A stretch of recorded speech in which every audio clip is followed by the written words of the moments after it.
So I use a lot of these eBay turbos on my builds, and they're actually pretty good. But see, right here, you can see when they machined this, they left the lip here. I've had some so bad that the lip is like almost all the way over here. Also, I don't know if the camera will pick it up. Maybe you can see the casting right here, like right there in that groove inside.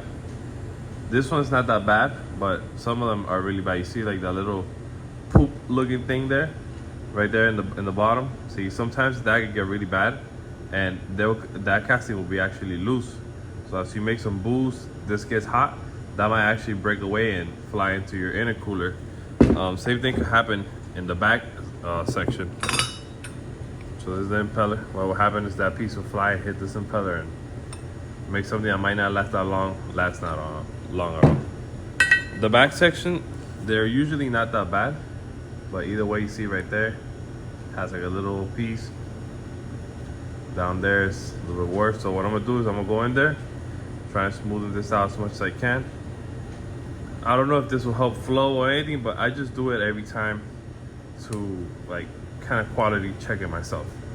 Because if not, you make 1 or 2 pulls and the turbo's junk. It doesn't spool up, you know, it acts real lazy. So yeah, I'm gonna show you guys. Okay, this is part 2. So basically, you can look at part 1 and see how this was. Basically, took every little like booger, like flash casting that there was on it. Nothing here.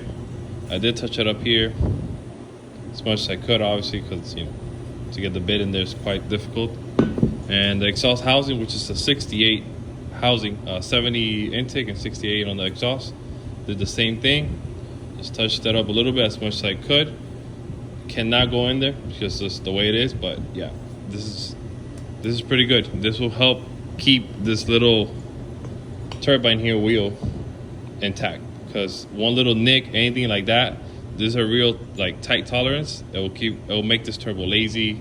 You know, you can have 1,000 other problems, but mainly being lazy and not wanting to spool up.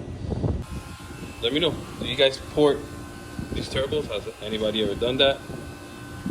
Is there any benefit from it?